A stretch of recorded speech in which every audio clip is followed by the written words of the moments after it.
Karibu sana mtazamaji wa Manyuzi TV kuendelea kupata habari za kijamii siku ya leo, baada ya taarifa zilizokuwa zikizagaa mtandaoni zikimhusisha msanii, mjasiriamali na mfanyabiashara Shilole amepata ajali mbaya ya gari maeneo ya Maragarasi akitokea Kigoma kuelekea Dodoma alipokuwa amekwenda kwenye shughuli zake za kawaida za mapishi. Aligonga ng'ombe aliyesababisha ajali hiyo kutokea.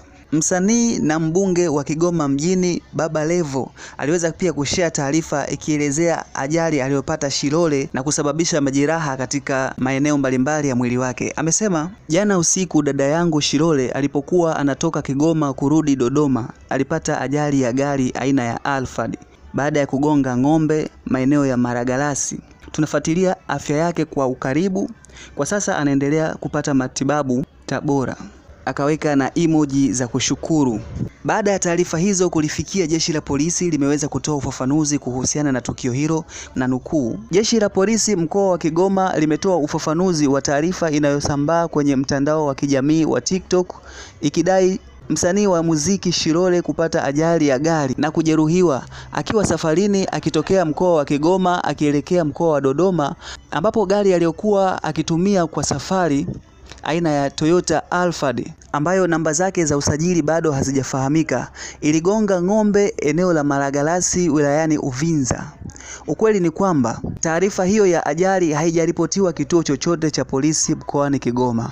Hata hivyo, tunashauri dereva yoyote anapopata ajali akiwa safarini ambayo imepelekea kifo, majeruhi au uharibifu wa chombo, ana wajibu wa kutoa taarifa kituo cha polisi ili aweze kupata msaada wa matibabu, kuchunguza chanzo cha ajali na kuchukua hatua stahiki za kisheria kwa mtuhumiwa aliyesababisha ajali. Endapo tukio hilo la ajali lilitokea, tunatoa wito kwa Shilole kufika kituo chochote cha polisi kuripoti ajali hiyo ili uchunguzi uweze kufanyika na hatua stahiki za sheria ziweze kuchukuliwa kwa mtuhumiwa aliyesababisha ajali hiyo. Jeshi la polisi mkoa wa Kigoma linawataka madereva wa vyombo vya moto mkoani Kigoma kuendelea kutii na kufuata sheria ya usalama barabarani ili kuepuka ajali ambazo zinaweza kutokea kutokana na uzembe wa madereva. Hiyo ni ripoti ambayo imepostiwa na nimeweza kunukuu kutokana na taarifa ambazo zinaendelea kuzagaa zikihusisha msanii Shilole kupata ajali mbaya ya gari baada ya kumgonga ng'ombe. Bwana, nadhani utakuwa umefahamu kwamba ajali hiyo haikuwa imefahamika katika kituo cha polisi na wanampa wito Shilole aweze kuripoti ili hatua stahiki ziweze kufuatwa. Yes, hii ni Manyuzi TV. Endelea kufuatilia Manyuzi TV kwa kupata update zinazohusu masuala ya kijamii, michezo, teki pamoja na burudani. Tukutane tena hapo baadaye. Usiache kusubscribe, kushare, kulike, kucomment pamoja na kuview kila video inayotoka hapa.